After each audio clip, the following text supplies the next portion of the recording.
할렐루야. 생수의 강이 저와 여러분의 이 속에서 또 우리 동대교회에서 또 여러분의 인생 가운데서 막 계속해서 마르지 않고 솟아나는 예수님의 이름으로 축복합니다. 할렐루야. 할렐루야. 주의 의로 승리하기를 주님의 이름으로 축복합니다. 전기는요, 양에서 음으로 흐를까요? 아니면 음에서 양으로 흐를까요? 제가 제 아내에게 이렇게 물었더니 배운 것은 같은데 잘 기억이 나지 않는다고.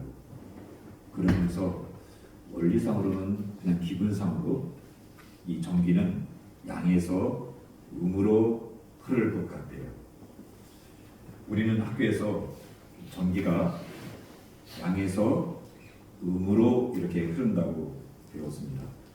그런데 전기는요, 양에서 음으로 흐르는 게 아니고 음에서 양으로 흐릅니다. 왜 학교에서 잘못된 지식을 가르치고 있을까요?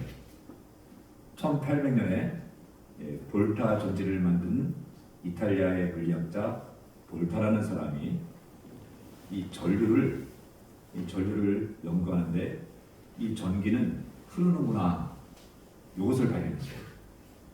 그리고 이 전류를 저장할 수 있구나, 이것을 알아냈어요. 그런데 그때는 이 전자가 뭔지를 발견하지 못했어요. 그래서 약속하기를 전기는, 이 전류는 양에서 음으로 흐른다. 물이 위에서 아래로 흐르는 것처럼 전류는 양에서 음으로 흐른다. 이렇게 학자들끼리 약속을 하고 정해버렸어요. 그 후로 110년이 지났습니다. 영국의 물리학자 톰슨이 음극선 실험을 하는데 음전하라는 걸 발견했어요. 음전하. 그리고 이렇게 보니까 이 전자라는 게 있어요. 전자가 흐르는데 음에서 양으로 흐르는 거예요. 전기가 양에서 음으로 흐르는 게 아니라 음에서 양으로 흐르는 것을 110년이 지난 다음에 발견한 거예요. 그래서 학교에 이것을 발표를 하고 그동안 잘못된 이것을 고치려고 하는데 고칠 수가 없는 거예요. 왜냐하면 110년 동안 이 전기가 양에서 음으로 흐른다는 가정하에 많은 법칙들을 만들어 놓았는데 그 법칙들을 다 수정해야 되는 거예요. 그래서 하는 수 없이 기준대로 전기가 흐르는 것은 음에서 양으로 흐르지만 양에서 음으로 흐른다라고 약속을 정해버리는 것입니다. 여러분, 전기는요, 양에서 음이 아니라 음에서 양으로 흐릅니다. 이런 관행을 바꾸기 위해서 너무 많은 이 법칙들이 수정되니까 그대로 인정할 수밖에 없는 상황이 되어버린 거예요. 제가요, 이 가까운 이 공공도서관을 제가 종종 가는데 이 도서관을 이용하다 보니까 불합리한 부분이 있어요. 그래서 제가 거기 일하시는 분한테 이게 이렇게 되는데 이게 아닌 것 같다. 이렇게 하면 좋을 것 같다. 그랬더니 도서관에서 결정한 거니까 그냥 따라달래요.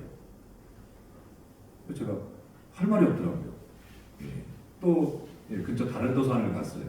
그래서 이렇게 얘기하다 보니까 이거 좀 아닌 것 같은데, 그래서 또 이렇게 이거 좀 이렇게 수정을 했으면 좋겠다. 이용하는 사람이 불편하다. 그랬더니 표정이 그래요. 네가 뭔데 그러는 거냐요. 그래서 제가 그냥 할 말이 없어가지고 더 이상 얘기를 하지 않고 그냥 불편한 대로 그냥 이용을 하고 있습니다. 우리 주변에는요, 잘못된 지식과 관행에 따라 진행하는 일들이 많습니다.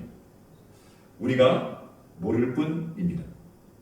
영적인 세계도 마찬가지입니다. 이 세상에는요, 하나님에 대한 잘못된 지식, 오해, 편견, 착각으로 가득 차 있습니다. 사람들은 그 잘못된 지식 가운데 하나님을 부인하고 거부하며 하나님을 냉대하고 살고 있습니다. 여러분 어떠십니까? 하나님에 대한 잘못된 지식이 머릿속에 없으십니까? 이 잘못된 지식과 편견은요, 이 세상 끝날 때까지 없어지지 않을 것입니다. 하지만 여러분은 이런 하나님에 대한 이 사회적 집단 편견을 깨고 하나님에 대한 바른 지식과 바른 믿음을 갖고 사시기를 주님의 이름으로 축복합니다. 사마리아 수가성 여인은 유대와 사마리아의 오래된 사회적 집단 편견과 갈등으로 예수님에 대해서 냉대와 조롱으로 되었습니다. 제자들이 이 점심시간이거든요. 먹을 것을 구하러 마을에 갔다가 다시 우물로 돌아오는데 좋게 2시간을 걸렸을 것입니다.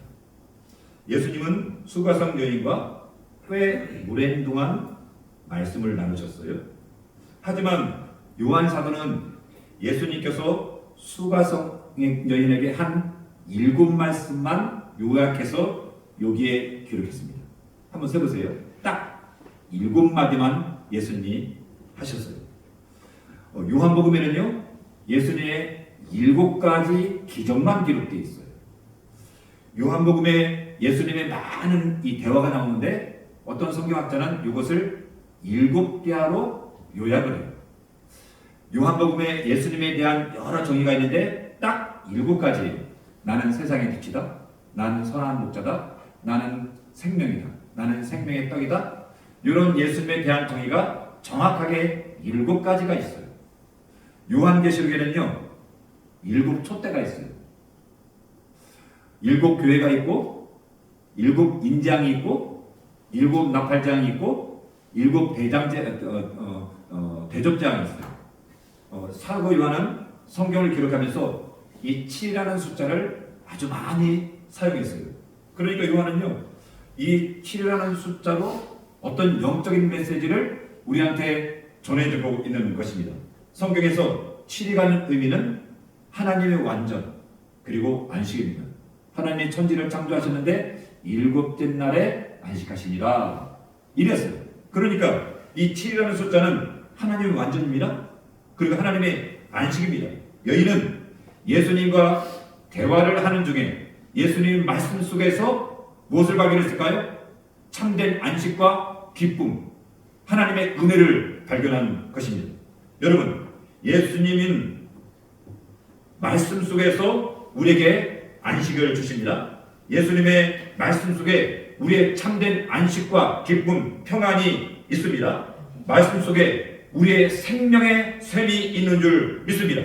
구원은 우리가 고민하고 해결해야 할 가장 위대하고 가장 중요한 주제입니다. 기독교는 인생의 가장 위대한 주제를 다루는 종교입니다. 여러분, 이 복음은요, 이 세상에 대한 가장 위대한 제안입니다. 그냥 있어도 되고 없어도 되고, 이 하나님의 복음은요, 이 세상을 향한 가장 중요하고 위대한 제안을 하고 있는 것입니다. 이 시간에 여인이 예수님께 한 말들 중에 앞에 4마디를 한번 살펴보고, 그 다음에 예수님께서 여인에게 하신 말씀을 살펴보면서 은혜를 나누려고 합니다. 당신은 유대인으로서 어찌하여 사마리아 여자인 나에게 물을 달라 하나이까? 이 말은 여인이 예수님께 첫 번째로 한 말입니다. 유대인과 사마리아 사람은 서로 상종하지 않는데, 유대인은 사마리아 사람을 개, 돼지 이렇게 취급하는데, 이 예수님께서 유대인인데 유대인 복장을 하고 있는데 사마리아 땅에 와서 이 여인에게 말을 건네면서 그것도 물을 달라고 하는 거예요. 여인은 깜짝 놀라서 왜 나한테 물을 달라고 하죠?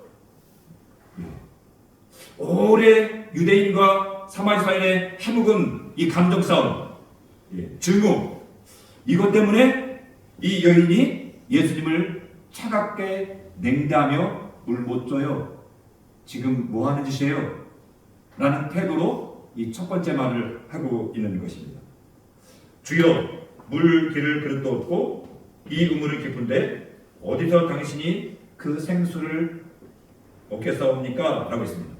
여기서 주라는 말은 예, 주님 이런 뜻이 아닙니다. 예, 요 주는 그냥 단순한 평범한 존칭이에요. 영어 성경에는 sir 이렇게 번역했어요.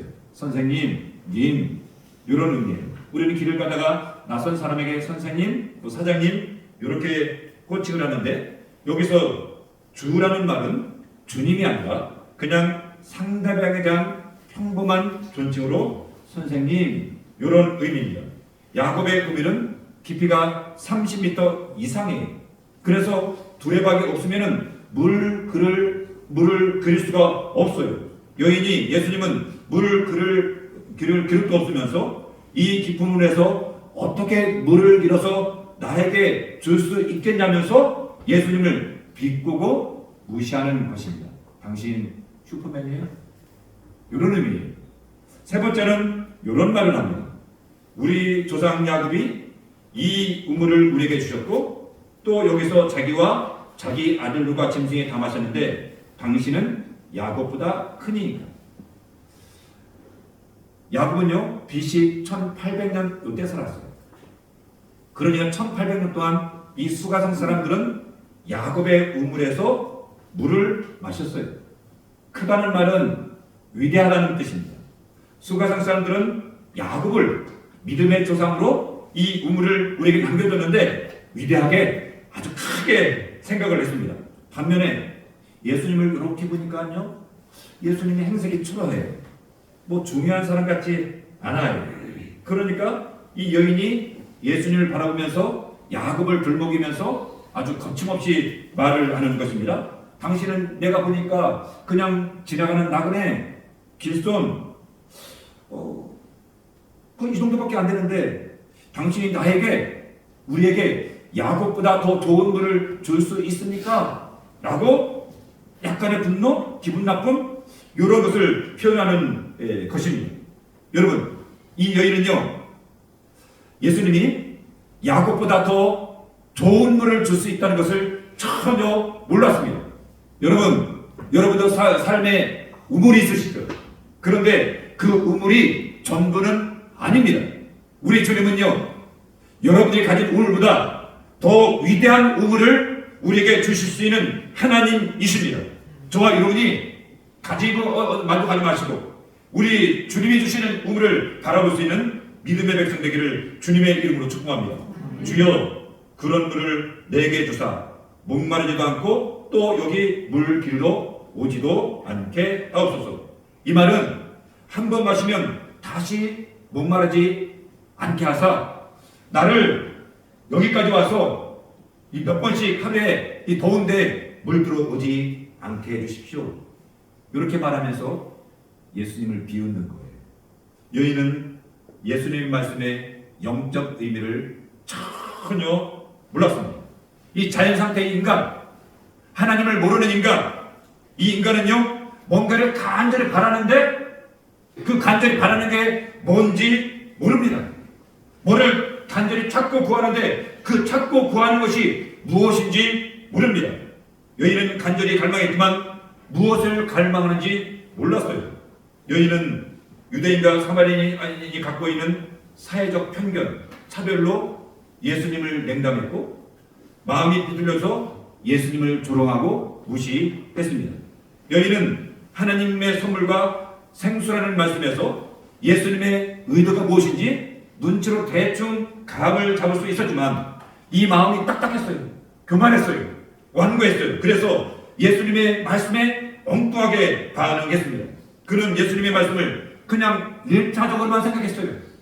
전혀 영적으로 생각하지 못하고 육적으로만 생각했습니다. 그는 예수님에 대해 무지했고 예수님에 대한 불신함으로 가득 찼습니다.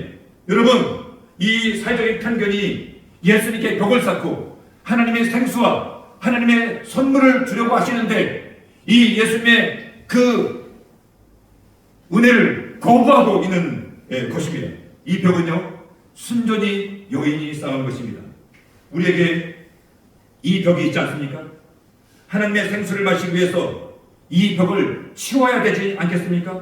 교회를 다니고 예수님을 믿고 찬송하는데 왜 우리 속에는요 이 샘물이 없을까요? 샘물이 없는 이유가 내 자신이 만든 어떤 벽 때문에 아닙니까? 내 안에 샘물이 솟아나도록 이 벽을 치워야 되지 않겠습니까? 샘물이 솟아나는 게 진짜 기독교예요. 이 벽을 치우고 진짜 기독교를 경험하시길 바랍니다. 이 벽을 무너뜨리고 진짜 우리 속에서 샘솟듯 솟아나는 이 샘물의 은혜를 경험하기를 주님의 이름으로 축복합니다. 2008년도에요. 교육방송 EBS에서 사람의 두 얼굴, 인간의 두 얼굴이라는 이 다큐멘터리를 방송했습니다. 이 다큐를 만들면서 여러 가지 실험을 했는데 그 실험 중에 하나가 뭐냐면요. 이 회의실에서 7사람이 나란히 앉아 있는데 칠판에 3가지 길이의 막대가 있어요. 그리고 팀장이 와가지고 7사람에게 막대기 하나를 보여주면서 이 셋 중에서 이 막대기가 똑같은 게 어떤 거냐 라고 묻는 거예요. 문제는 이런 겁니다. 간단해요. 옆에 X가 있어요. 이 셋 중에서 X와 똑같은 게 어떤 걸까요? 아주 간단한 문제입니다. 김동환 씨는 이 문제를 보자마자 웃었어요. 너무 쉬워가지고요. 그런데 앞에 6사람은요 이미 이 회의실에 들어오기 전에 약속을 했어요. 무슨 말이냐면요, 팀장이 물으면은 전부 다 답을 A로 대답하기로 약속을 해버렸어요. 예. 팀장이 물어봅니다. 첫 번째 사람이 B라고 대답해야 되는데 A 그러는 거예요. 그러니 동환 씨가 깜짝 놀라는 거예요. 그런데 두 번째 사람도 A, 세 번째 사람도 A 그러니까 이 사람이 갸웃 하는 거예요. 6명이 끝났습니다.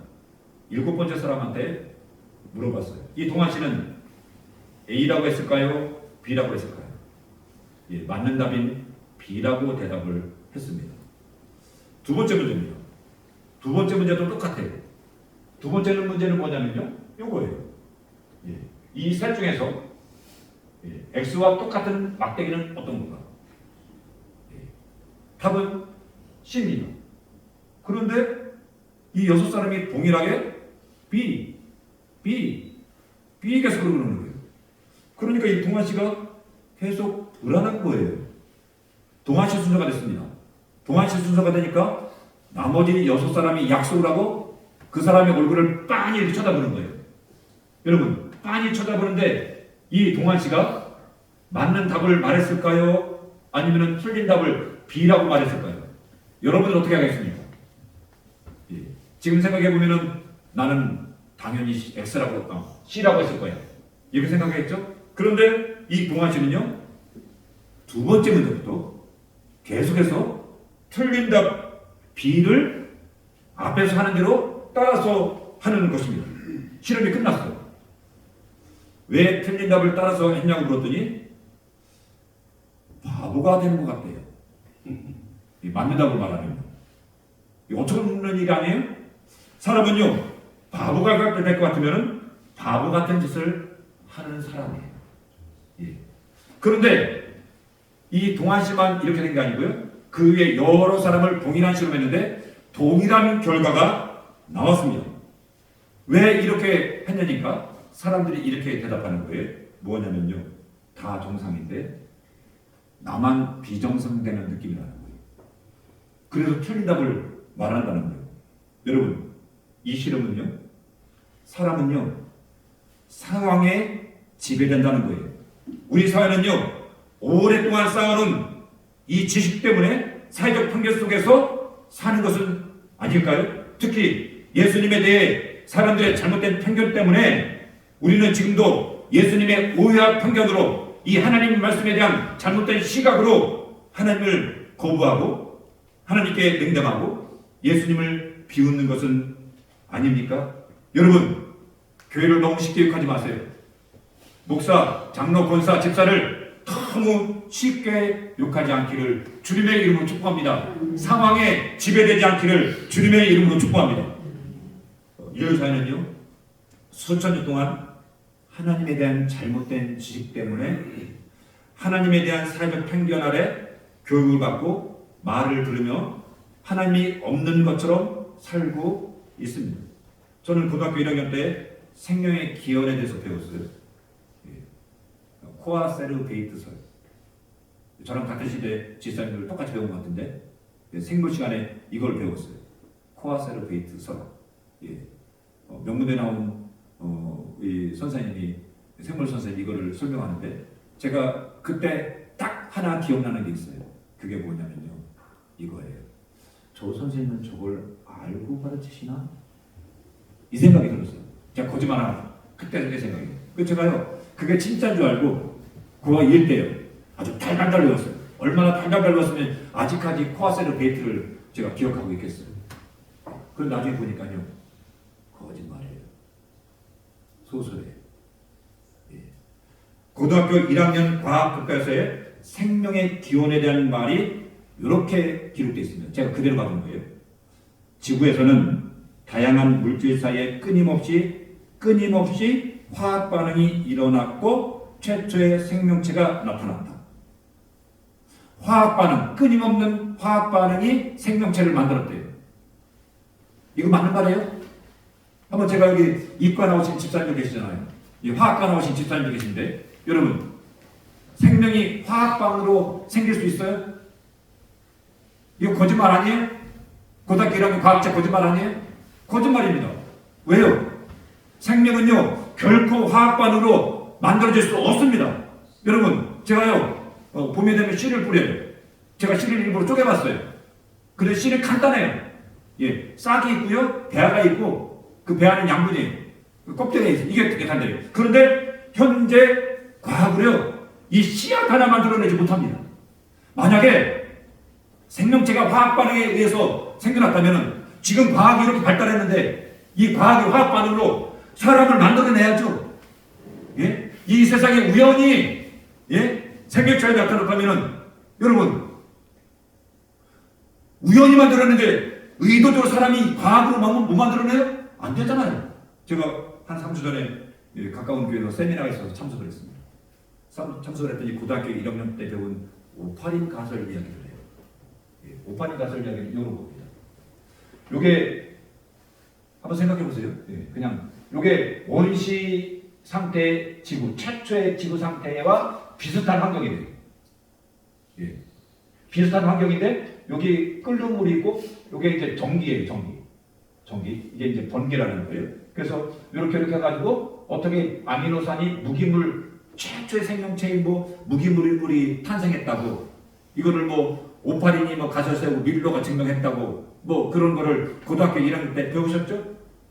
저도 배웠습니다. 배웠는데요. 이게 뭐냐면요, 여기 번개가 쳐가지고 여기 열이 뜨겁고 최초의 지구가 뜨거운지 어떻게 알아요? 펄펄 끓는 거 이렇게 해가지고 이렇게 무기물이 생겼다는 거예요. 요게 EBS 방송에서 한번 방송을 한 적이 있습니다. 요 생명의 기록하는 거죠. 제가 이렇게 보는데요. 한 출연자가 이런 말을 해요.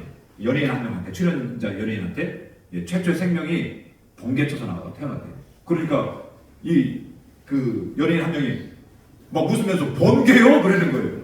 그러니까 그 말을 한 사람이 교과서에서 나오는 말이에요. 그러니까 교과서 나온다니까 끝이에요.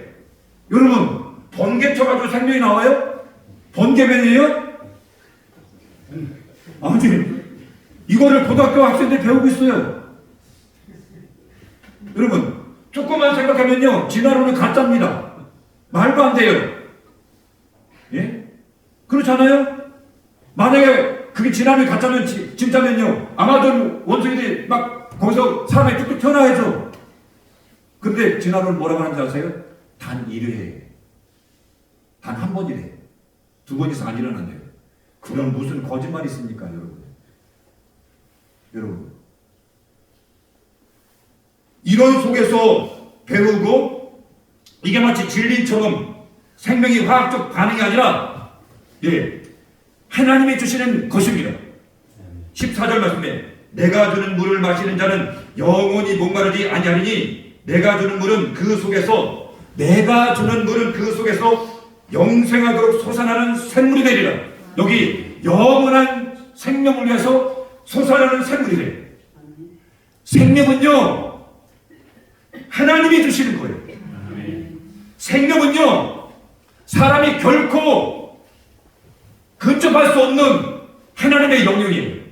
여러분, 저와 여러분이 이 집단 착각에서 깨져버리고 하나님을 온전히 바라보는 믿음의 백성 되기를 주님의 이름으로 축복합니다. 이 벽을 치워버리십시다. 여인은 사회적 집단 편견과 이 착각에 빠져서 예수님을 냉대하고 비웃고 조롱했습니다. 하지만 예수님은요, 당신을 비웃는 이 여인을요, 한결같이 자비롭게 겸손하게 대하십니다. 오래 참으세요. 예수님은요, 여인을 포기하지 않으세요. 여인을 떠나지 않으세요. 끝까지 이 여인이 당신을 알아볼 때까지 복음을 전하세요. 우리에게도 마찬가지입니다.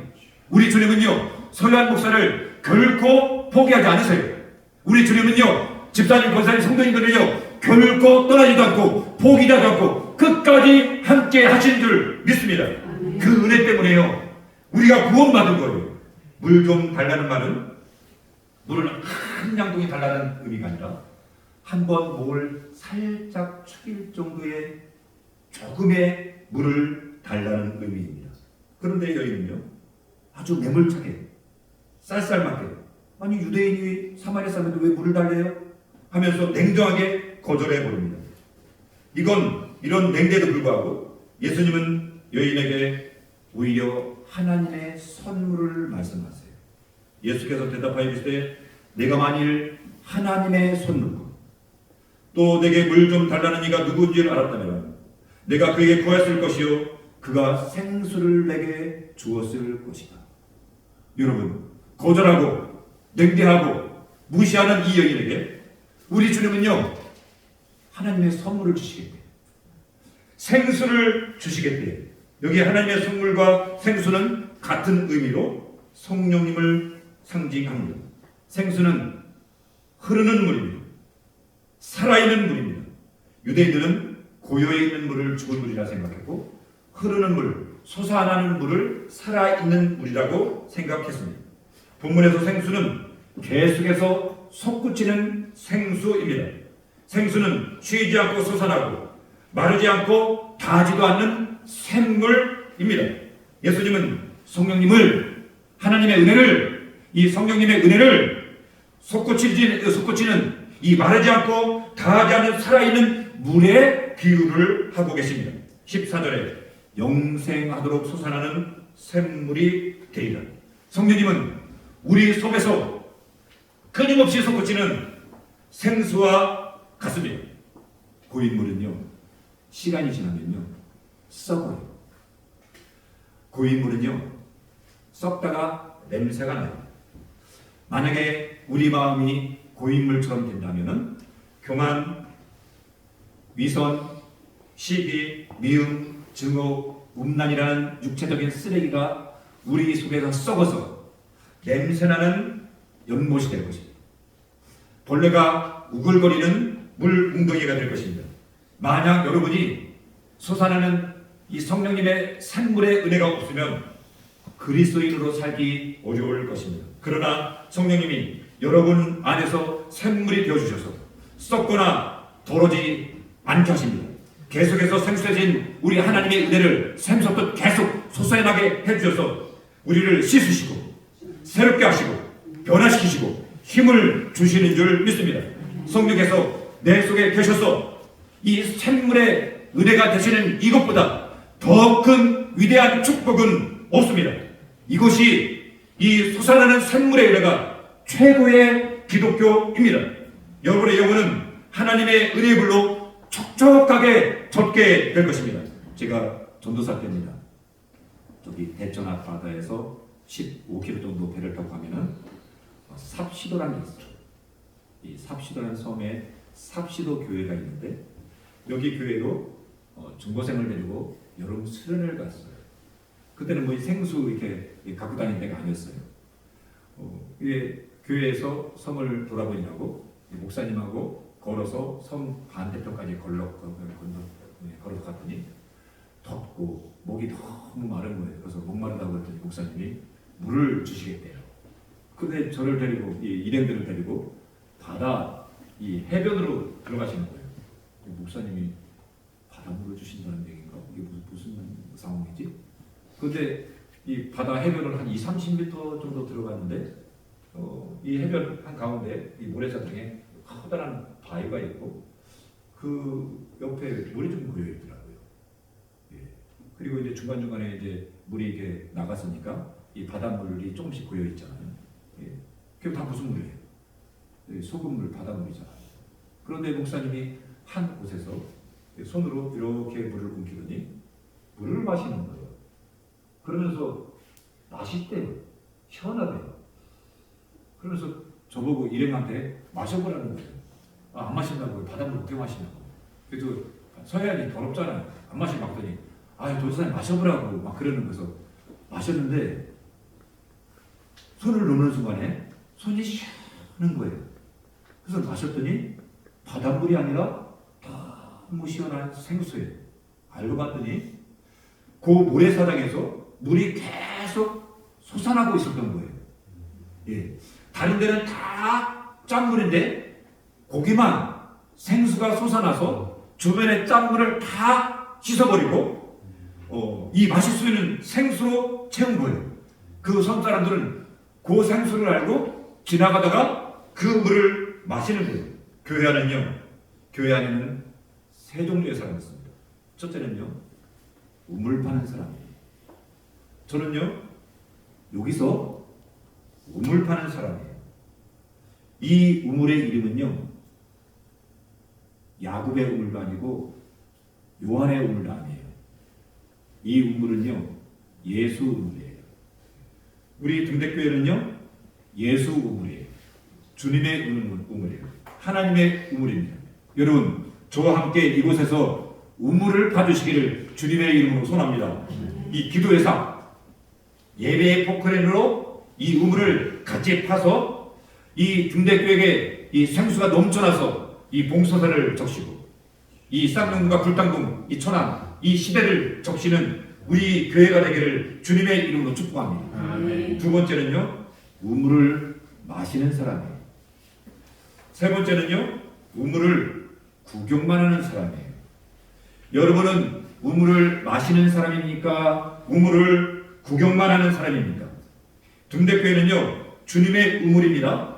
여기에 하나님의 생수가 솟아나고 있습니다. 여러분은 이 생수를 계속해서 마시고 계십니까? 아니면 구경만 하고 있습니까? 기독교는요, 이론이 아니에요. 기독교는요, 학문이 아니에요. 기독교는요, 실제, 기독교는 삶에, 기독교는요, 이 세상 종교에서 가장 실제적인, 현실적인 종교입니다. 여러분, 기독교는요, 진짜예요. 예, 이론 아니고요, 저 산속에서 보도하는 것도 아니에요. 진짜예요. 예수님은 진짜 살아계신 하나님이세요. 고 이런 교수님이 아주 진실한 그리스도인이셨죠. 우물 파는 사람들이라는 책에서 이런 말을 했어요. 머리로 이해하고 귀로 이해하고 눈으로 이해하는 것은 진리가 아니다. 입으로 씹는 게 진리다. 먹는 게 진리라는 뜻이에요. 하나님의 말씀을 귀로 듣는 사람, 눈으로 보는 사람은 다 가짜다. 하나님의 말씀을 씹어서 너와 나, 성과 속, 이 거룩과 세속입니다. 성과 속, 거룩과 세속이 완전히 하나 되는 것이 최후의 만찬의 메시지다. 이렇게 말했습니다. 그러니까 기독교는요, 여기 고여 있는 게 아니고요, 흘러서 넘치는 거예요. 여러분, 저와 여러분이 이 실제 생수를 마시기를 주님의 이름으로 축복합니다. 생수를 구경하지 마세요. 교회는요, 생수를 구경하는 것이 아닙니다. 교회는요, 생수 전시장이 아닙니다. 교회는요, 텔레비전에서 생수를 이 광고하는 것처럼 광고하는 텔레비전이 아닙니다. 제가 보니까요, 교회는요, 또 우물에 침을 뱉는 사람이 있어요. 우물을 추측하시는 분이 있어요. 여러분, 생수에 침을 뱉지 말아주세요. 교회는요, 주님의 우물입니다. 이것은요, 주님의 우물입니다. 에스겔 34장 18절에 이렇게 선지자가 말합니다. 너희가 좋은 꼴을 먹는 것을 작은 일로 여기느냐? 어찌하여 남은 꼴을 발로 밟느냐? 너희가 물을 마시는 것을 작은 일로 여기느냐? 어찌하여 남의 물에 남은 물을 발로 더럽히느냐? 여러분, 저와 여러분이 주님의 생수를, 이 주님의 샘물을 우리가 버리는 오물로 더럽히지 않기를 주님의 이름으로 축복합니다. 어떤 여인이요? 일찍 시집 갔어요. 남편은 결혼해서 임신을 했는데 남편이 그만 사고로 죽었어요. 그때 이 여인의 나이가 23살이에요. 배운 것도 없고. 그래서 시장에서 떡장사를 하면서 유복여인 딸을 헌신적으로 오직 딸만을 위해서 살면서 딸을 키웠어요. 대학도 보내고 유학도 보내고. 그래서 이 딸이 성공해서 대학 교수가 됐어요. 그런데 이 교수는요, 이 딸은요, 늘 이렇게 생각했어요. 내가 어려운 가정 형편에 태어나서 열심히 노력해서 내가 자수성가했다고. 내 노력으로 내가 여기까지 왔다. 이렇게 생각을 하는 거예요. 그런데 이 사람이 결혼해가지고 딸을 낳아서 키우다 보니까 이 딸이라는 존재가 엄마가 없으면 안 돼요. 그 딸을 키우면서 엄마의 은혜를 깨닫게 된 거예요. 그러면서 엄마가 없었으면 내가 여기까지 못 왔겠구나. 그래서 엄마가 나한테 물어보는 거예요. 엄마, 좋아하는 게 뭐예요? 제가 다 들어드릴게요. 근데 이 엄마는요, 늘 대답이 같아요. 나는 됐다. 넌 하나 잘 살아라. 그러는 거예요. 여러 번 물어봐도 엄마 뭐 먹고 싶냐고 내가 다 해준다고. 그냥 나는 됐다고. 너나 잘 살아라고. 늘 대답이 같아요. 그런데 어느 날 이 엄마가 그러는 거예요. 얘야, 내가 나이 먹고 늙어가지고 교회 가는 게 너무 힘들다. 그러니까 네가 나 좀 교회까지 태워만 달라고 그랬어요. 그래서 이 엄마가 딸의 차를 타고서 이제 교회를 갔어요. 교회를 가서 이제 예배를 드리고 이 딸은요, 예배하느라고 침교실에서 그냥 예배 끝날 때까지 기다리는데, 그날따라 이 옆자리에 앉은 사람들이 남의 험담을 하네요. 예? 교회 성도들이 집사님, 권사님 하면서 남의 험담을 하는 거예요. 가만히 또 들어보니까 또 저쪽에서는 자식 자랑해, 자기 자랑해, 돈 자랑해. 뭐 교회가 이래? 이런 생각이 드는 거예요. 또 이렇게 저쪽 사무실에서 사람들이 언성을 놓고 싸우네요. 그날따라. 싸우는 소리까지 들리고 이렇게 앉아있는데 교회 장로란 분이 와가지고 자기를 알아보더니 어디 대학 교수 아니냐고 그러면서 자기 아들이 거기에 원서를 냈는데 입학 청탁을 하는 거예요. 이게 도대체 이 교회가 어떻게 되는 거예요? 막 신경 불편하고. 근데 엄마가 예배 끝나고 나오는 거예요. 엄마가 나오자마자 이 딸이 다시는 이 예배 다니지 말라고, 사람들이 저질이라고 그러면서 거기에 앉아서 들은 이야기를 쭉 하니까 엄마가 한마디 하는 거예요. 나는 수십 년 동안 교회 다니면서 예수님만 바라보고 다녔는데 너는 그 짧은 시간에 참 많은 것도 봤구나. 한마디 하는 거예요. 이 말에 이 딸이 그냥 무너져 버렸어요. 아무 생각 없고 무식하고 배운 것 없는 엄마라고 생각했는데 그게 아니었어요. 여러분, 생수를 먹어보지 않고 구경만 하고 침 뱉지 마세요. 평가하려면 생수를 조금 말고 실컷 들이키고 목격하고 그런 다음에 평가를 해보시기 바랍니다. 들은 말, 본 거, 그거 가짜일 수 있습니다. 생수를 드셔보세요. 그런 다음에 불평, 원망을 해보세요. 여러분에게 솟아나는 샘물이 있으십니까? 성령님이 여러분 속에서 솟아나는 샘물로 지금 역사하고 계십니까? 아니면 왜입니까? 내 앞에 내가 커다란 벽을 쌓고 예수님을 거부하는 것 아닙니까? 아니면 내 죄악이 이 샘물의 은혜를 꽉 막고 있는 것 아닙니까? 벽을 제거하세요. 저는 샘물의 은혜를 포기하지 마세요. 예수님은요, 결코 여러분들을 포기하지 않으세요. 그렇다면 여러분들 포기하지 마시고 이 솟아나는 샘물의 은혜를 경험하고 그것을 마시는 하나님의 자녀 되기를 주님의 이름으로 축복합니다. 기독교를 욕하고 목사를 욕하고 장로를 욕하고 그 전에 이 샘물을 먹어본 다음에 교회를 욕하든지 목사를 욕하든지 그렇게 하시기를 주님의 이름으로 소원합니다. 우리가 만일 우리 속에 성령님이 우리 속에 샘솟는 솟구치는 은혜를 경험한다면 여러분 저 태양이 수천 년 동안 끊임없이 하늘에 구름을 만들고 있는데 여전히 태양이 드나요? 우리 성령님은요 이 태양보다 더 큰 이 샘솟던 은혜로 우리를 채워주십니다. 그 은혜를 경험하시는 하나님의 자녀 되기를 주님의 이름으로 축복합니다. 이곳에서 생수가 쏟아들어 기도의 삽으로 예배의 삽으로 파주셔서 이곳에서 하나님의 생수가 솟아나서 이 봉사한 이 천황 이 시대를 적시는 저와 여러분 되기를 주님의 이름으로 축복합니다.